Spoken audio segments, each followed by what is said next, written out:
मस्त धन ज्याचे त्याला उणे रे कशाचे, काळाच्या दाणेत त्याला भय रे कशाचे, त्याला उणे रे कशा. प्रभू येशू ख्रिस्ताच्या सर्वश्रेष्ठ नामात आपणांस अभिवादन.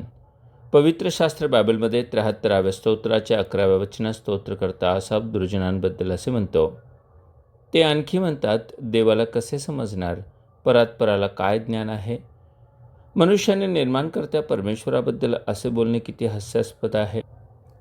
ते तर्क देत म्हणतात, देवाला काय कळते, दाट अंधाराच्या आडून तो कशी न्यायाधीशी चालविल. निबिड मेघ त्यास आच्छादितात म्हणून त्यास दिसत नाही. आकाशमंडळात त्याचा संचार होतो. परमेश्वर पाहत नाही, याकोबाचा देव लक्ष देत नाही. खरे तर परमेश्वराला ज्ञान व जाण नसल्याचा आरोप लावणारे दुष्ट लोक स्वतःच मूर्ख आहेत. स्तोत्रकर्ता त्यांना म्हणतो, अहो पशुतुल्य लोक हो, लक्ष द्या. मूर्खांनो, तुम्ही कधी शहाणे व्हाल.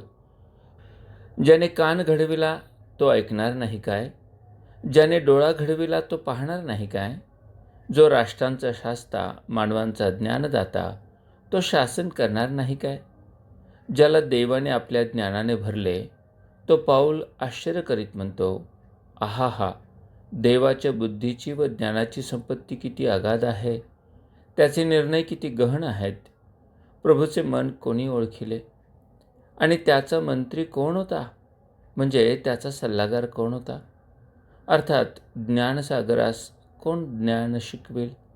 दुर्जन आपल्या अहंकारामुळे देवाला ओळखूनसुद्धा देव म्हणून त्याचे गौरव करीत नाहीत किंवा त्याचे आभार मानित नाहीत. उलट ते आपल्या कल्पनांनी शून्यवत झाले आहेत आणि त्यांचे निर्बुद्ध मन अंधकाराने भरून गेले आहे.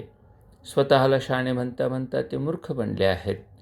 आणखी ज्या अर्थी देवाची जाणीव ठेवण्यास ते मान्य झाले नाहीत, त्या अर्थी देवाने त्यांना अनुचित कर्मे करण्यास विपरीत मनाच्या स्वाधीन केले. ते सर्व प्रकारची अनिती, दुष्टपणा, लोभ, वाईटपणा, हेवा, खून, कलह, कपट, कुबुद्धी यांनी पुरेपूर भरलेले आहेत. ते चहाडखोर, निंदक, देवाचा तिटकारा करणारे, उद्धट, गर्विष्ठ, बढाईखोर, कुकर्मकल्पक, आईवडिलांची आज्ञा न मानणारे, निर्बुद्ध, वचनभंग करणारे, ममताहीन, निर्दय असे आहेत.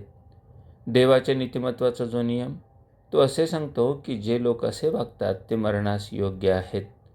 हे मरण तर आत्म्याचे मरण आहे. ते सार्वकालिक मरण आहे.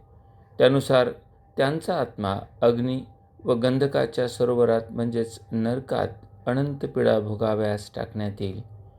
त्याउलट परमेश्वराला शरण येणाऱ्या, पश्चाताप करणाऱ्या व ख्रिस्ताला तारणारा व प्रभू म्हणून स्वीकारणाऱ्यांस पापक्षमा व सार्वकालिक जीवन प्राप्त होईल.